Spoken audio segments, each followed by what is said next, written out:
Bonjour à tous et bienvenue sur ma chaîne YouTube Zilou Scrap et Bricole.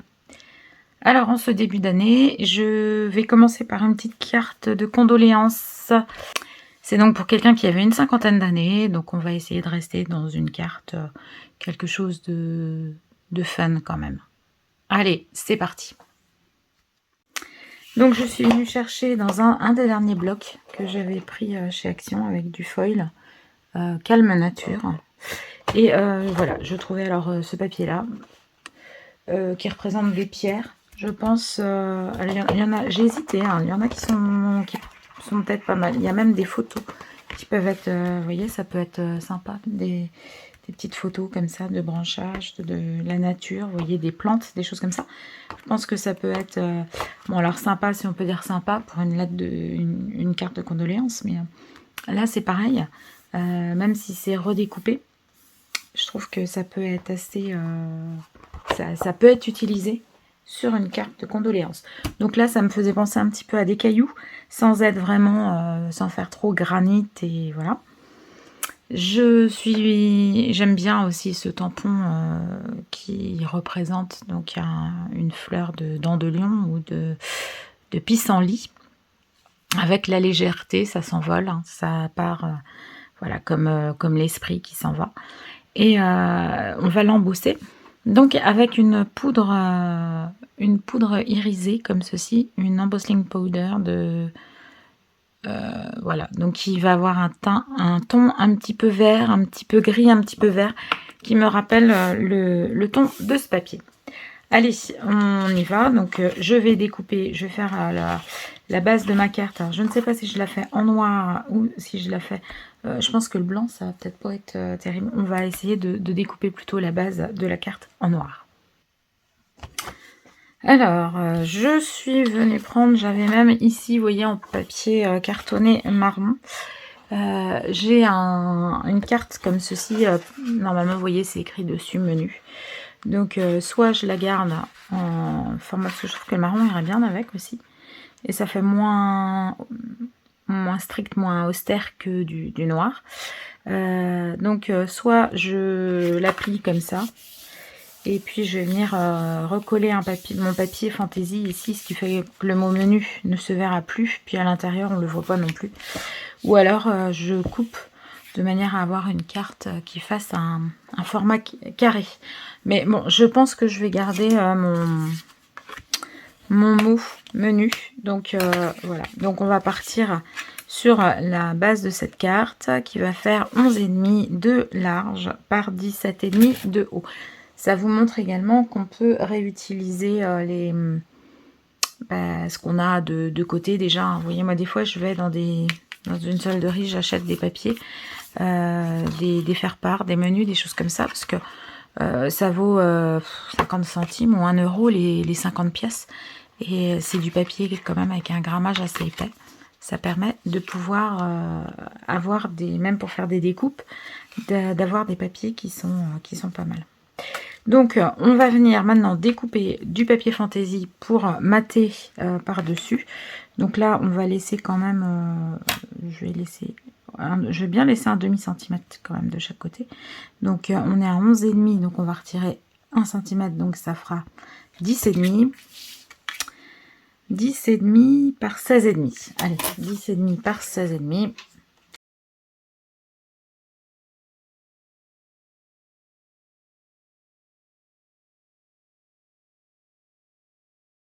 Donc voilà mon morceau de papier que je vais venir après mater. Hop. Ah, madame commence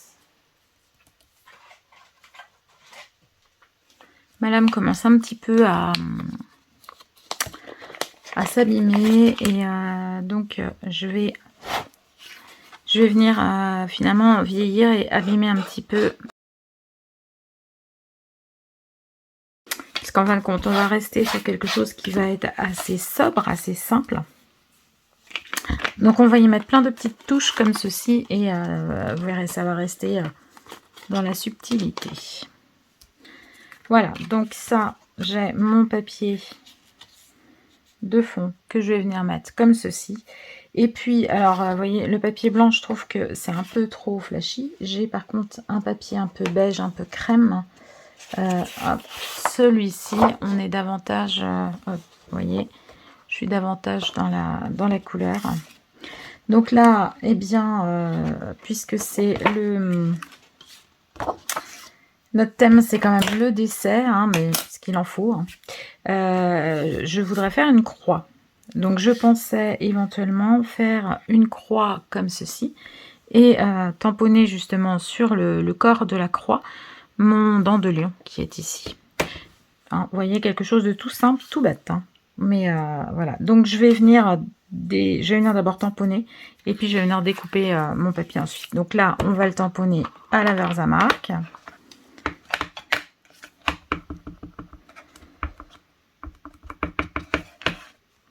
Hop, je passe mon petit coussin électrostatique pour éviter d'en mettre un peu partout.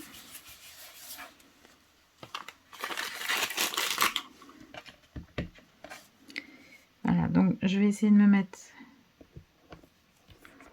un maximum sur le bord du papier. Hop, et je vous rappelle, hein, les petits gestes, je vous dis pas trop, parce que voilà, on vient mettre la poudre.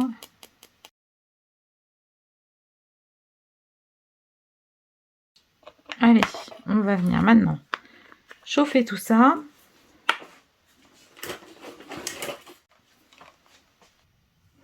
Alors, je suis venue donc chauffer et je vais y rajouter un texte. Donc, je vais vous montrer comment faire. Voilà, je me trompe. Je n'ai pas de poudre à embosser marron et je voudrais l'embosser en marron. Donc, ce que je vais faire, c'est que je vais venir prendre un encreur de couleur. Donc là, je choisis la couleur café, qui est un marron foncé. Comme c'est une encre à eau, c'est pas une encre à pigment, c'est une encre à eau, donc elle va sécher très très vite. Le papier va l'absorber tout de suite.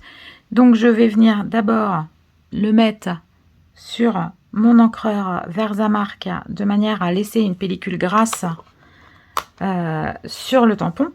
Puis je vais venir le mettre sur mon encreur. Alors il faut que je le fasse vite parce que ça va quand même sécher plus rapidement. Donc je viens mettre ma couleur sur mon tampon. Je prépare ma poudre qui du coup est transparente. Et là je viens tamponner comme ceci.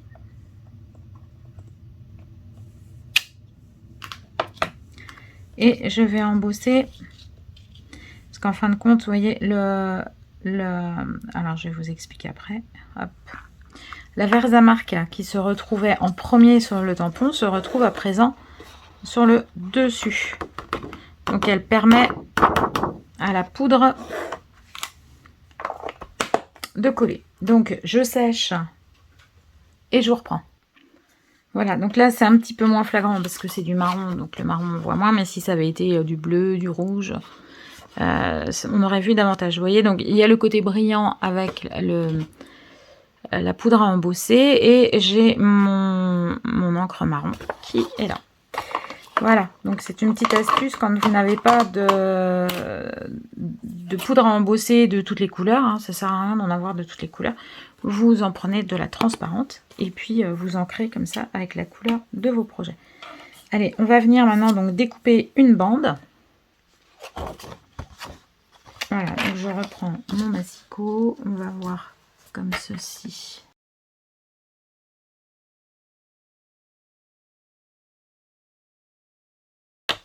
Voilà, donc j'ai ma bande comme ceci, que je vais mettre là.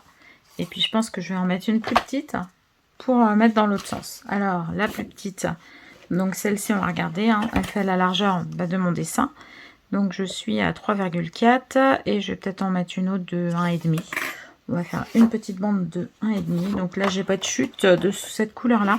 Mais si j'en avais eu, vous voyez, c'était l'occasion d'utiliser vos chutes de papier. Alors, 1,5. Donc, je vois que ma lame, là, c'est pareil, elle a... Donc, on va peut-être la nettoyer. Je vais vous montrer comment on nettoie les lames. Hop, alors on va la retirer. Donc là, en principe, vous avez toujours ici, voilà, un emplacement pour mettre et retirer les lames. Donc vous voyez, ma lame, elle commence à être... Enfin, on voit pas, hein. On la voit pas abîmée, mais moi, je vois qu'elle coupe beaucoup moins. Donc, je vais venir prendre de l'alcool ménager que j'ai mis là dans un petit flacon. Je fais ça à côté, c'est pour éviter d'en mettre plein sur mes papiers. Voilà, donc on va bien nettoyer parce que, vous voyez, il y a des résidus de papier même autour. Bon, là, je vais bien la nettoyer comme ceci. Et alors, vous pouvez même, si vous avez, donner des petits coups de cutter comme ça dans du papier aluminium. Et là, c'est la première fois que je la nettoie, donc je pense que ça devrait suffire. Mais sinon, donnez des petits coups sur du papier aluminium et vous verrez, le papier alu réactive, hein, enfin réaffûte un petit peu la lame. Donc là, je viens de la glisser dans l'emplacement ici. Donc on a dit 1,5. Donc là, j'y suis. Hop, je vais couper, mon téléphone charge en même temps. Et vous voyez, regardez la coupe ici après avoir nettoyé ma lame. Et regardez ici avant d'avoir nettoyé.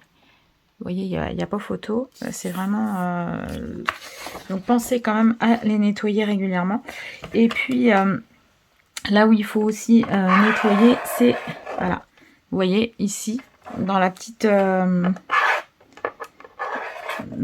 réglette, dans le petit trou. Parce qu'en fin de compte, c'est là que vous avez tous les résidus de papier. Vous voyez,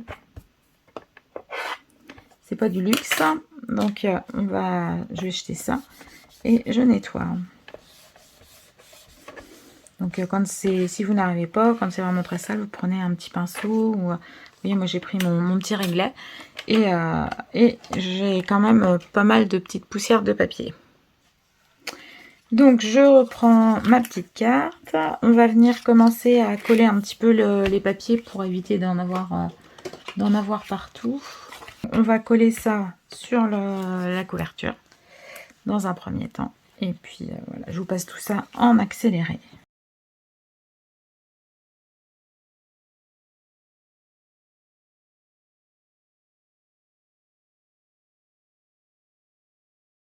On va venir couper maintenant. Vous voyez, j'ai pris un petit repère pour faire pour la hauteur de ma tige là, parce que je voudrais pas qu'elle soit non plus trop longue. Je veux voir un petit peu de papier en haut et en bas. Donc voilà, vous voyez, j'ai regardé, j'ai pris des repères. Je vais la mettre comme ça. Et puis on va venir mettre l'autre. On va la mettre peut-être un peu plus comme ça. Et puis on va mettre l'autre. Hop.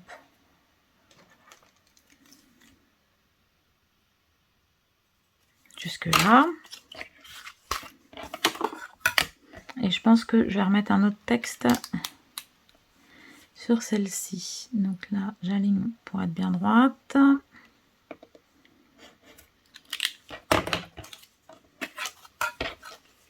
Alors, c'est ce bout-là que je garde. Je vais peut-être ancrer un peu les bords. Mais je voudrais vraiment que ça ressorte en croix. Donc, je ne voudrais pas... Je vais peut-être d'ailleurs le passer en dessous, comme ceci. Et je vais pas... Je vais voir. Je vais d'abord le coller et je vais l'ancrer d'abord. Parce que je veux pas ancrer pour pas que ça se voit trop à l'endroit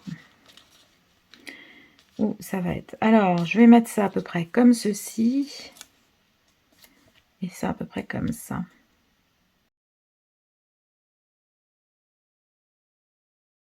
Donc maintenant, je vais venir prendre un petit doigt ou enfin voilà, ou une petite mousse, ce que vous avez.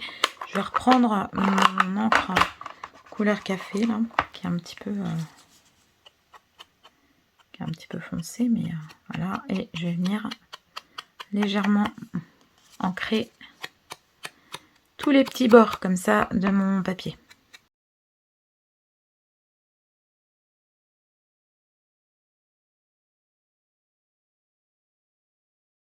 ici, je pense que je vais remettre une autre phrase. Donc, je vais peut-être le faire avant de tout coller. Parce que voilà, il suffit que ce soit pas bien.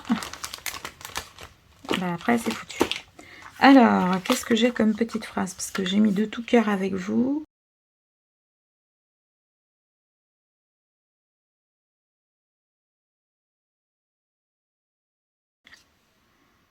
Bon, je vais peut-être le mettre en marron aussi.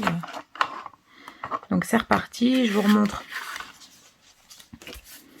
comment on fait. Donc, on ancre une première fois sur le Versamark, qui, elle, est une encre à séchage lent.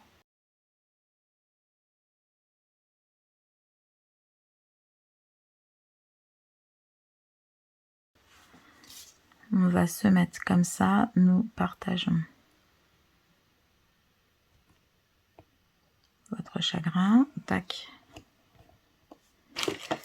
Ma poudre à embosser, elle est là.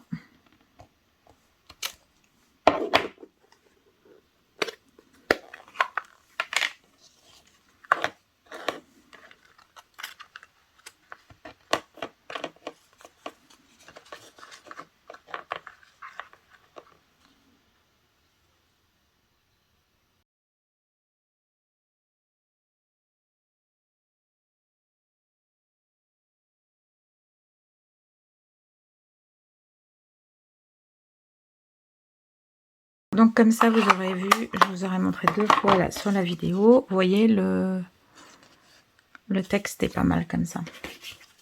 Donc là, je reprends ma carte. Hop, voilà, elle est dans le bon sens. Et on va venir coller maintenant. Bon, je pense que je vais la laisser sobre, toute simple, hein, parce que c'est pour un... Bon, c'est un homme qui est décédé, mais bon, c'est la femme et les enfants qui vont recevoir la carte. Et puis le restant de la famille. Enfin, puisque ce sont des cousins. C'est aussi... c'est destiné aux oncles et tantes.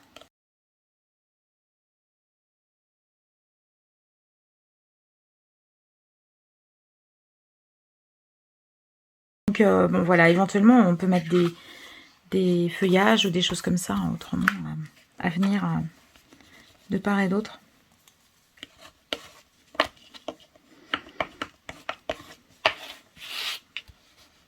Je pense pour ma part que je ne vais rien rajouter de plus, parce que ça n'est pas le genre de carte que l'on essaye de trop charger. Voilà, bon bah écoutez, j'espère que cette petite carte vous aura plu, que vous aurez appris des techniques. Hein. Malheureusement, c'est des types de cartes que nous sommes amenés à faire également. Alors, je sais qu'il y a certaines scrapeuses qui n'aiment pas faire les cartes de condoléances, mais moi je trouve que de faire quelque chose fait main, ça montre aux amis, à la famille, que voilà, qu'on pense vraiment à eux et qu'on s'est donné la peine de réaliser quelque chose pour eux. Donc là, moi, je vais venir mettre, recouper dans mon petit papier crème, de manière à y mettre un petit texte sur mon papier crème. Ou alors, il faudrait écrire avec un crayon blanc, mais je trouve que c'est pas trop d'actualité pour une sépulture. Voilà, ben, écoutez, j'espère que ce tutoriel vous aura plu, que vous aurez appris des choses, et je vous dis à très bientôt. N'oubliez pas de liker, de vous abonner. À très bientôt, Kenavo.